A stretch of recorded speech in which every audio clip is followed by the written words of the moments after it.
ഭിന്നശേഷിയുള്ള കുട്ടികൾക്കായി 1998 ഡിസംബർ 1 പ്രവർത്തനം ആരംഭിച്ച നിർമ്മൽ ജ്യോതി സ്പെഷ്യൽ സ്കൂൾ 25 വർഷം പിന്നിടുമ്പോൾ ഈ സ്കൂളിൽ തന്നെ പഠിച്ച് പരിശീലനം നൽകി ഇപ്പോൾ ഈ സ്ഥാപനത്തിൽ തന്നെ സേവനമനുഷ്ഠിക്കുന്ന 3 കുട്ടികളെ പരിചയപ്പെടുത്തുന്നതിൽ എനിക്ക് സന്തോഷമുണ്ട്.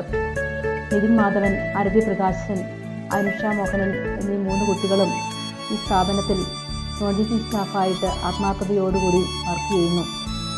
തങ്ങളുടെ ജോലിയിൽ ആത്മാർത്ഥതയും സത്യസന്ധതയും പുലർത്തിക്കൊണ്ട് വളരെ കൃത്യതയോടും വ്യക്തതയോടും കൂടി അവരുടെ ഉത്തരവാദിത്വം നിർവഹിക്കുന്നതിൽ ആത്മാഭിമാനം കൊള്ളുന്നു.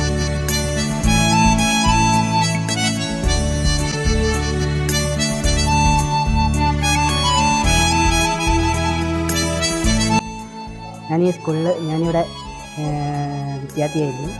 ഞാനിവിടെ പഠിച്ച് കഴിഞ്ഞിട്ട് ഞാനിവിടെ ജോലി ചെയ്യുന്നു. പിന്നെ പിള്ളേരെ നോക്കുന്നു. എല്ലാ കാര്യങ്ങളും ശ്രദ്ധയോടെ ചെയ്യുന്നു. വരുമാനം കിട്ടുന്നുണ്ട്. പിന്നെ എല്ലാവരുടെയും എല്ലാ സഹായങ്ങളും എനിക്ക് കിട്ടാറുമുണ്ട്.